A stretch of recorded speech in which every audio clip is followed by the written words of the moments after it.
Sejam muito bem-vindos. Hoje vamos falar sobre mais uma grande polêmica no mercado de planejamento sucessório e patrimonial, o ITBI. Essa aula é tanto para você, advogado, que atua com planejamento, como para você, cliente, que tem uma holding, que fez há pouco tempo ou que pretende constituir uma holding, para que você saiba a verdade e os riscos que existem até os dias de hoje atrelado ao ITBI. Inclusive, esse é o tema da aula. É fácil o advogado vender um projeto de planejamento dizendo que consegue a isenção do ITBI para que aquilo pareça mais atrativo para você ou para o seu cliente. Mas quando a conta chegar, quando o problema bater à porta, o caos estará instaurado. Risco ruim é risco desconhecido. E nessa aula eu vou explicar tudo para vocês de forma detalhada. Tem um monte de gente vendendo curso na internet, workshop, dizendo que aprenda a conseguir a imunidade e etc, etc, etc. Aqui eu vou te ensinar tudo de forma gratuita e você terá a maturidade para entender o que faz sentido ou não e conseguir replicar aquilo de forma correta no mercado. Então, vamos iniciar. Os tópicos da aula serão a certidão de não incidência do ITBI, imunidade condicionada, imunidade incondicionada, a imunidade parcial do tema 796 do STF e o tema mais recente de todos, 1348 do STF. Então, começando com a certidão de não incidência. O que é a certidão de não incidência? Ela é um documento que você busca perante os municípios, dizendo: município, eu vou integralizar imóveis no capital social da holding, eu quero a certidão de não incidência do ITBI. O município vai falar: ok, ele vai te dar essa certidão sem maiores problemas, na maioria dos casos, na grande maioria. Só que preste muita atenção: obter a certidão de não incidência não significa de forma alguma que você não será autuado, fiscalizado e que terá que pagar o ITBI. E talvez esse seja um dos maiores problemas na internet, porque utilizam deste documento, desta certidão de não incidência, que não significa absolutamente nada, para ficar fazendo propaganda, gravando Reels e dizendo que nossos clientes não pagam em TBI, conosco, nossas estratégias são maravilhosas, ninguém aqui paga TBI e vende curso, estratégias. Esse documento não significa que você não vai pagar a conta um dia. Por quê? A partir do momento que você consegue essa certidão de não incidência, o município terá, se for um CNPJ novo, recém-constituído, 3 anos para te fiscalizar. E qual que é essa fiscalização que a gente vai entrar daqui a pouco, que é qual é a atividade não preponderante. Passado esses 3 anos da fiscalização, vão se iniciar 5 anos para a cobrança. Então vem cá, você entendeu? 3 anos mais 5. A conta do ITBI pode chegar para você daqui 8 anos. E aí tá cheio de gente que fez projeto há 1 ano, 2 anos, 3 anos, que começou ontem falando que dá certo, que os clientes não pagam em TBI, que as estratégias são maravilhosas. E o pior de tudo, vendem isso como garantido para o cliente. Eu tenho casos que o cliente opta em tentar a imunidade, mas ele está ciente do risco. Ele sabe que ele pode ter que pagar com correção, com juros e com multa, e não como uma garantia, como uma promessa de economia, para que eu possa vender um planejamento, para ele acreditar que vai ter essa economia e no final ele tem que pagar essa conta. E aí é fácil eu dizer para ele: ah, a jurisprudência mudou, o entendimento da STF mudou. Na época que a gente conversou era de um jeito, agora é de outro. O que é mentira. que na grande maioria dos casos existe, no mínimo, uma omissão de informação para o cliente. Ou realmente é uma falta de conhecimento técnico, ou é uma omissão proposital de informação para o cliente para que ele possa, com base na matriz de risco dele, optar se ele irá pagar ou não, tá? Então, assim, conseguiu essa certidão? Não significa nada. A conta poderá chegar um dia. Inclusive, eu estou com um cliente novo, que chegou lá a conta para ele de R$ 700 mil de TBI 6 anos depois, que na época garantiram para eles que a imunidade era garantida.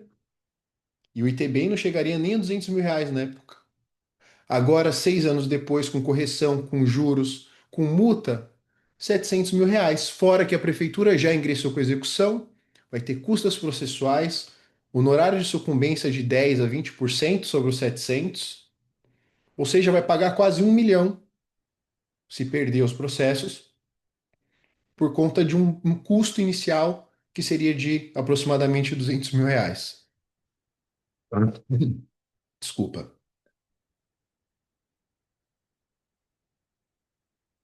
Ficou claro?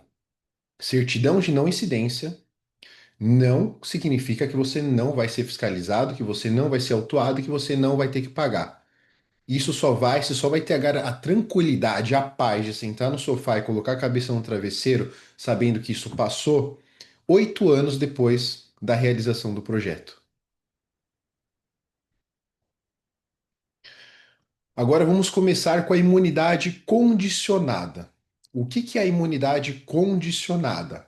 Ó, você terá isenção, a não incidência, a imunidade do ITBI, desde que a sua empresa tenha uma receita, a sua holding tenha uma receita operacional preponderante que não seja imobiliária. Isso quer dizer o quê?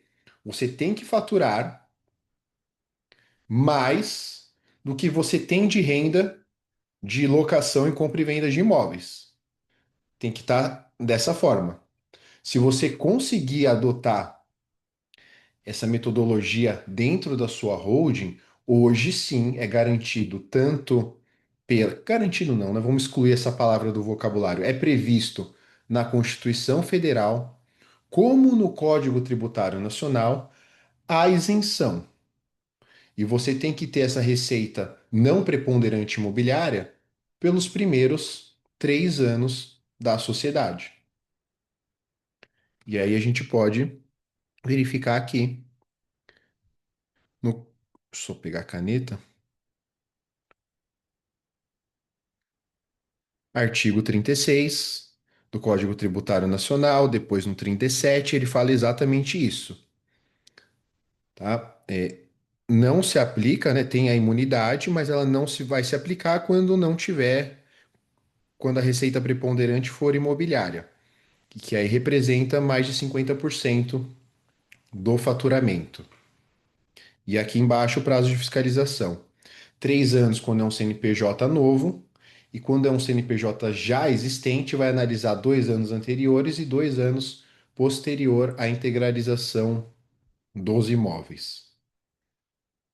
Qual é a grande problemática disso tudo? Interpretação equivocada. Quando a lei fala atividade preponderante, isso significa que a sua holding precisa obrigatoriamente ter uma receita operacional preponderante. O maior erro e o maior índice de fiscalizações e autuações que nós vemos. Deixar a holding sem receita operacional. Se você tiver uma holding, caso você já tenha, ou caso você pretenda fazer, uma holding tenha ouvido o argumento: ah, é só colocar os imóveis e deixar a holding sem movimentação, que você terá a isenção, você terá a imunidade do ITBI. Isso não se sustenta, isso está tecnicamente equivocado, completamente equivocado. Se você tiver uma holding, integralizar os imóveis e não exercer nenhuma atividade operacional que gere receita operacional que não seja de locação e compra e venda para essa empresa, você será fiscalizado e autuado. Se ainda não foi, será. Lembre-se que tem 8 anos para isso acontecer. Então, de nada adianta você colocar os imóveis dentro da holding e não ter atividade. Isso não é a função social de uma empresa. Uma empresa foi feita para ter um substrato negocial, para gerar a função social, e não simplesmente para jogar os imóveis lá dentro e não exercer nenhuma atividade, não ter nenhuma receita operacional. E aí começam aquelas estratégias mirabolantes, como por exemplo, coloca os imóveis dentro de uma holding e aluga pela outra. Tá bom. Aqui continuou sem receita operacional. Fora que isso daqui é uma simulação. E eu já vi casos de município pegar essa simulação entre empresas e fazer autuação e cobrança do ITBI. E mesmo que assim não fosse, agora com a reforma tributária, uma cessão gratuita de uma pessoa jurídica para outra, para pessoa física, vai incidir IBS e CBS, a alíquota de 8,4% ao mês. Então, essas estratégias que um dia já foram aplicadas, 2010, 11, 12, 13, um dia já funcionaram, não funcionam mais. Ou então até a questão de, coloca o imóvel dentro da holding, coloca nua a propriedade e mantém o usufruto na pessoa física, vai alugando pela pessoa física. Tá bom, mas continuou sem receita operacional aqui dentro da empresa onde foram colocados os imóveis. E existirá a fiscalização, existirá a autuação, ou melhor, a probabilidade de ter autuação é de quase 100% se houver fiscalização, que também é muito grande, a depender do estado que você está localizado. Mas tá, então vamos lá. Aqui são, deixa eu apagar esses riscos que estão aqui. Ué.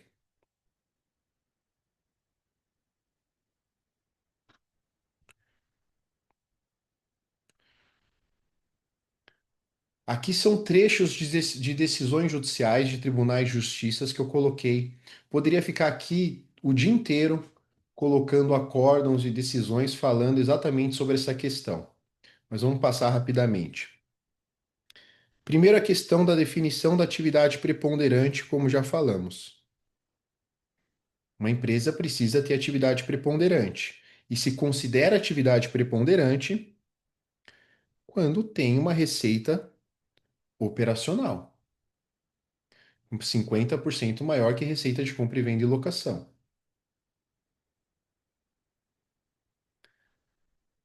Outra decisão: receita operacional. Uma empresa precisa estar operacionalmente ativa. Cenário,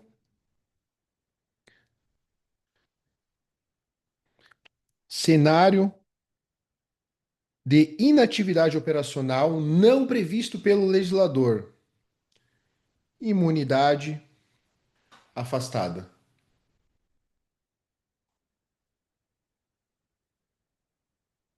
Eu não sei porque ficou com esses risquinhos aqui, gente, mas a gente apaga. Acho que está vindo da outra página. Eu vou parar de riscar aqui, não ficar essa bagunça.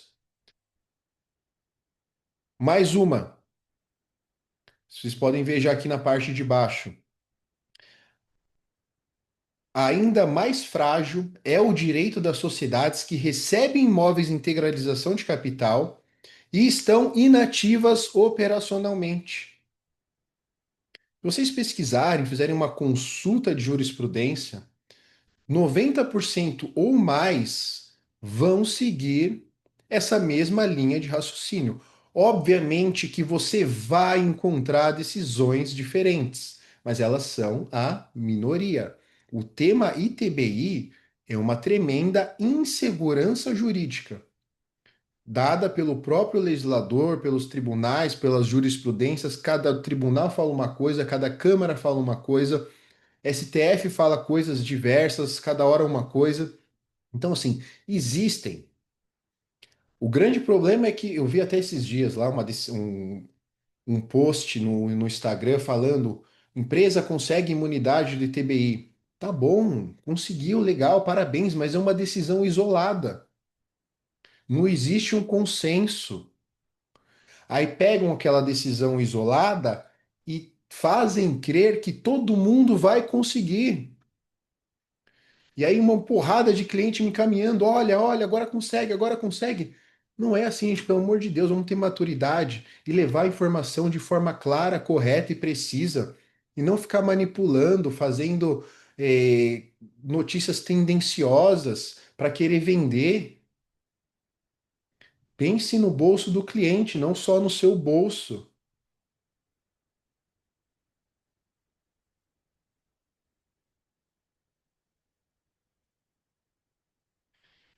Então, esse foi o tópico da imunidade condicionada. Hoje sim, só para fazer um resumo geral.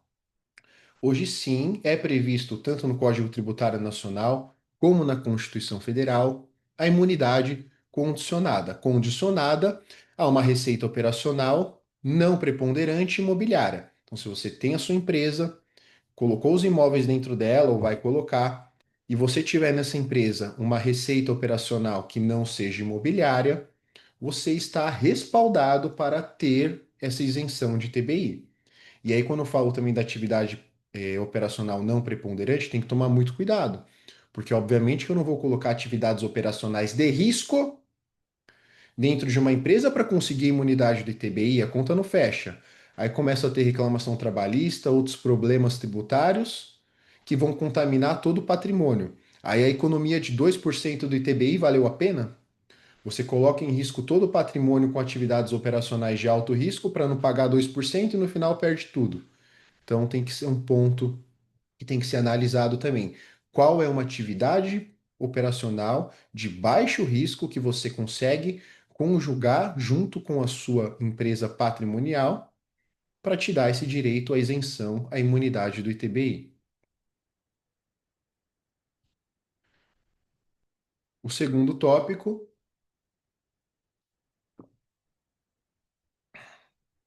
vamos falar da tal da imunidade parcial. Primeiro a gente precisa entender como que surgiu essa questão de imunidade parcial.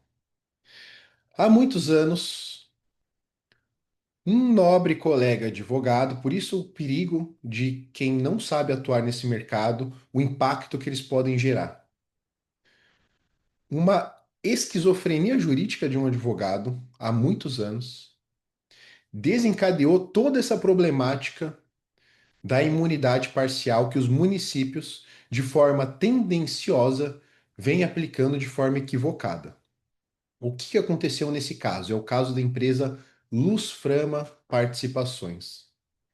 Essa empresa integralizou, colocou da pessoa física dentro da pessoa jurídica 17 imóveis. Esses 17 imóveis, no imposto de renda do sócio pessoa física, estavam por 802 mil reais. Só que eram fazendas, enfim, era mais de 20 milhões o valor de mercado, que ele iria integralizar por 800 se ele tivesse feito da forma correta. Obviamente que eu não vou integralizar a valor de mercado, senão eu pago ganho de capital.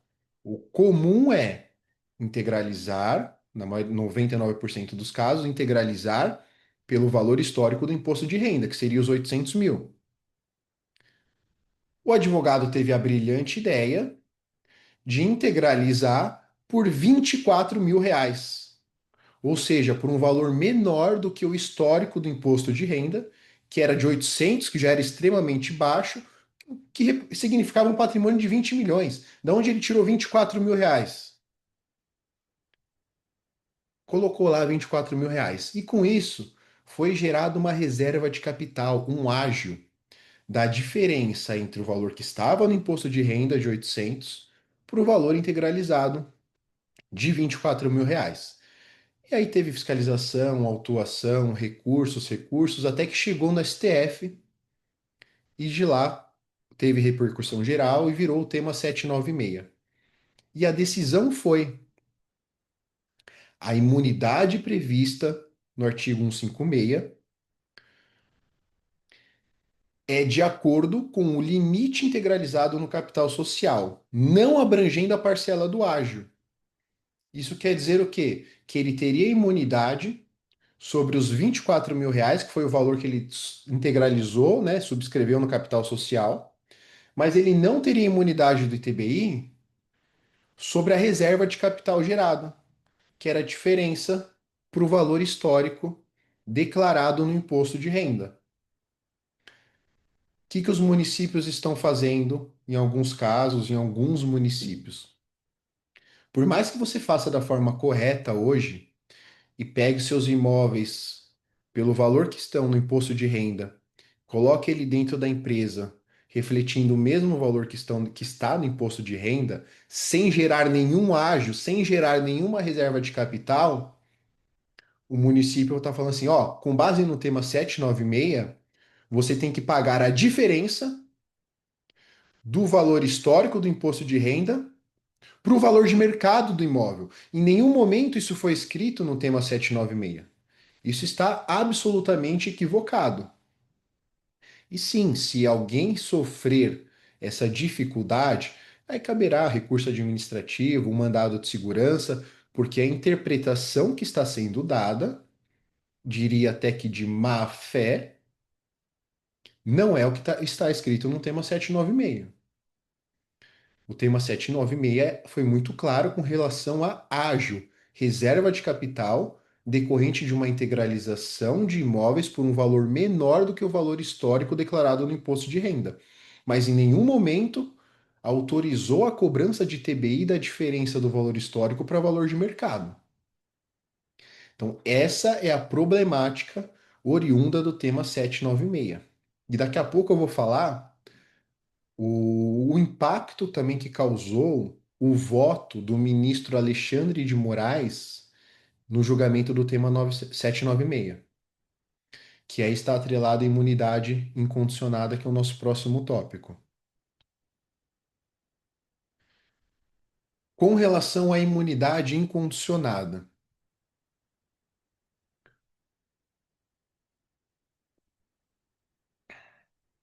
o que é a imunidade incondicionada? Eu posso colocar meus bens da pessoa física dentro da pessoa jurídica e ter direito à isenção do ITBI, independentemente de qual seja a minha receita operacional, inclusive se eu vou ou não ter receita operacional. Tem essa isenção e ponto final. Não cabe qualquer discussão sobre receita operacional, qual vai ser, maior, menor, acabou. Ok? E aí a gente passa para a leitura do texto da Constituição Federal. No Brasil, a lei já nasce com uma interpretação dúbia, já nasce duvidosa, já nasce dando margem para duas, três teses diferentes. Aí o STF cada hora fala uma coisa. E a gente vive numa situação de tremenda insegurança jurídica, criada pelo próprio legislador, criada pelo próprio judiciário. Então vamos lá. Que não vai ter jeito, vou ter que riscar, depois eu apago.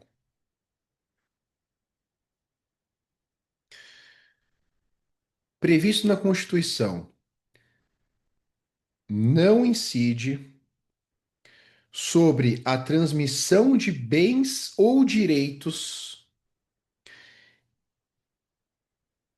incorporados ao patrimônio de pessoa jurídica em realização de capital. O que é essa primeira parte? Justamente o que vimos falando até agora. Pegar o patrimônio da pessoa física e colocar dentro da pessoa jurídica. Está dizendo aqui, não incide. Essa, então, vamos separar. É a primeira parte.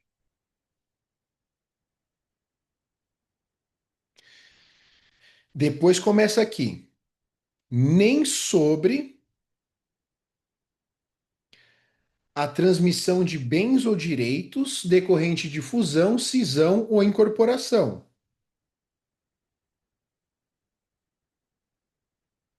ou extinção da pessoa jurídica. Aqui seria uma segunda parte.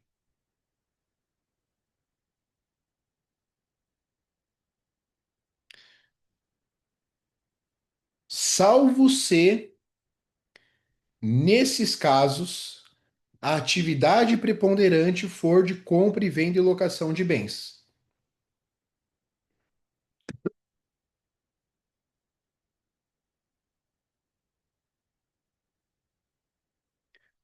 Aí a gente já entra nos problemas de interpretação. Por qual motivo foi separado em mais de uma parte, se eles queriam falar tudo sobre a mesma coisa? Então, qual que é, da onde começou a surgir essa tese da imunidade incondicionada? Essa primeira parte não incide sobre a integralização de bens da pessoa física e da pessoa jurídica. Entende-se por essa redação que seria independente de qualquer atividade preponderante que não seja imobiliária, compra e venda e locação. Porque senão não faria nenhum sentido eles terem separado a primeira da segunda parte, esse nem sobre. Era só falar tudo de uma única vez. A partir do momento que ele separou, não incide nessa hipótese, nem nessas outras hipóteses, salvo se nessas outras hipóteses a atividade for compra e venda e locação. Tudo bem que aqui teria que ser nestes, né? Se fosse o português correto, para falar nestes a partir desse segundo ponto. Mas essa é a tese central, que entende-se que o legislador separou esses pontos dentro desse artigo, dentro desse inciso, dizendo que a integralização de capital da pessoa física na jurídica haverá incidência independente, haverá a não incidência do ITBI, independentemente de qual seja a atividade preponderante, consignando expressamente para fusão, incorporação, cisão, extinção, a incidência do ITBI se houver atividade imobiliária nesses casos. Foi nesse mesmo sentido, como eu falei há pouco, o tema 796 do Alexandre do STF, no voto do Alexandre de Moraes, ele lançou o que a gente chama no mundo jurídico de uma obter dictum, ou então de uma frase jabuti. E começou a falar coisas que não estavam relacionadas àquele julgado. E dentre essas coisas que ele mencionou em seu voto, que não estavam expressamente ligadas àquele julgado, começou a gerar uma divergência. E hoje existem muitas decisões favoráveis aos contribuintes, com base na imunidade incondicionada, principalmente a partir do voto do ministro Alexandre de Moraes no julgamento do tema 796, que ele explica exatamente isso que eu acabei de falar para vocês. Vou ler aqui. Em outras palavras, a segunda oração contida no inciso primeiro, nem sobre a transmissão de bens ou direitos decorrentes de fusão, incorporação, cisão ou extinção da pessoa jurídica, salvo se, nesses casos, a atividade preponderante for a imobiliária. Aí aqui no final que é o mais importante. Revela uma imunidade condicionada à não exploração pela adquirente, de forma preponderante, da atividade de compra e venda de imóveis ou arrendamento mercantil. Isso fica muito claro quando, quando se observa que a expressão nesses casos não alcança o outro caso, referido na primeira oração. Então vamos lá. A oração nesses casos não alcança o outro caso. Nesses casos, não alcança o outro caso. Então, Ministro Alexandre de Moraes reforçou um entendimento que já era explorado por alguns advogados para tentar obter a imunidade incondicionada. Ou seja, foi extremamente boa para o mercado de planejamento, para os clientes, esse voto do ministro Alexandre de Moraes. Depois disso, tivemos já outras decisões do STF nesse mesmo sentido, decisões de vários tribunais nesse mesmo sentido. Ou seja, existem, tá? Existem decisões, e não são poucas. O tema começou a ser melhor explorado, melhor explicado, e com isso vem tendo decisões cada vez mais favoráveis aos contribuintes, mas ainda é menor. Prevalece ainda o vencimento do fisco. Os contribuintes estão começando a conseguir construir jurisprudência favorável. Mas vendo toda essa insegurança jurídica, toda essa instabilidade, no final do ano passado, o STF afetou o tema 1348. E esse tema 1348 vai tratar especificamente da imunidade incondicionada do ITBI. E como eu disse há pouco, é colocar os imóveis da pessoa física dentro da pessoa jurídica, sem pagar ITBI, independentemente de qual seja a atividade preponderante, se vai ter ou não atividade. Em resumo, está na mão do STF. O STF é quem vai unificar essa questão para todo o Brasil. Enquanto o STF não disser se sim ou se não, enquanto não colocar como que vai ser, se incide TBI ou não incide, e se não incide a depender da receita operacional preponderante, seja imobiliária ou não, a gente não tem como saber. A gente só vai saber o resultado, a gente só vai conseguir falar, pô, dá certo, não dá certo, após o julgamento do tema 1348, que aí sim unifica a matéria para o Brasil inteiro e acabou toda essa divergência, acabou toda essa discussão e vai ficar muito mais fácil para os advogados e para os clientes conseguirem ali formalizar um planejamento com mais previsibilidade.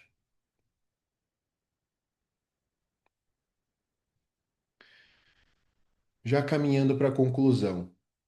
Não estou dizendo que é impossível, não estou dizendo que as pessoas não conseguem imunidade. Pelo contrário, falei por diversas vezes, sim, muitas pessoas conseguem, existem muitos acórdãos favoráveis, decisões favoráveis. A questão é que não existe garantia. Não existe um milagre. Ó, nós temos uma estratégia milagrosa. Venha aprender, é assim, é assado. Conosco você não vai pagar o ITBI. É falácia. É falácia. O que deve ser feito é transparência absoluta. Total transparência. Você vai explicar para o seu cliente, você tem que ter a transparência, a maturidade de colocar as cartas na mesa e deixar com que ele escolha se ele quer ou não assumir risco e quais riscos ele está disposto a assumir. Pô, eu prefiro pagar agora 100 mil reais de TBI, não assumir risco, ou o contrário, pô, eu prefiro esperar, prefiro tentar a imunidade, mas eu estou ciente de que se eu perder, eu vou pagar o ITBI com correção, com multa e com juros, que a depender de quando essa cobrança essa chegar, você vai pagar às vezes mais que o dobro. Mas por outro lado, eu posso ter uma economia total, não paga nada. Beleza, ele que vai assumir o risco. Risco ruim é risco desconhecido. Então, se o cliente sabe de tudo isso que eu te expliquei agora, você vai construir essa narrativa para ele. Você vai demonstrar o seu conhecimento técnico sobre a matéria e vai dar para ele a decisão de falar sim ou não. Se ele falar sim e der problema, ele vai falar: pô, você me avisou, eu sabia. Agora, se ele não sabia, vocês dois vão ter um grande problema. Então, assim, a mentira ou a omissão, ela pode ser boa para você na hora da venda. Até para conseguir cobrar os honorários, né? Fala, você não vai pagar o ITBI com a gente, e aí você justifica ali a cobrança dos honorários. Não faz sentido. Você não precisa mentir para vender planejamentos patrimonial sucessório. Aliás, você não deve. É questão de caráter, é questão de transparência. Seja transparente. E você que é o cliente que está assistindo, que pretende fazer, que fez uma holding, se alguém em algum momento garantir para você a imunidade do ITBI, peça para constar no contrato. Peça para constar que a pessoa garante a imunidade para você e que se você for fiscalizado e autuado, ela vai te ressarcir. Porque é muito fácil, entre aspas, né, vender uma coisa dizendo que é garantida, que consegue para todos os clientes, que não vai dar problema. E quando der o problema daqui 5, 6, 7, 8 anos, fala assim: ah, mas quando nós fizemos era o entendimento à época. E agora o entendimento mudou. Pô, vamos lá, né? Vamos ser um pouco, ter um pouco mais de seriedade. Isso é mentira. Isso, se for falado, se for falado, é mentira. O ITBI tem uma grande controvérsia, sempre teve e vai continuar havendo até que o STF julgue o tema 1348. E a partir do momento que ele julgar o tema 1348, a gente não sabe também como que vai ser a modulação dos efeitos. Se vai ser dali para frente, se vai retroagir. Em resumo, é uma insegurança jurídica. Não conte com não pagamento do ITBI. Conte sempre com, pô, vou ter que pagar, ou agora, ou no risco que eu assumi lá na frente. Certo?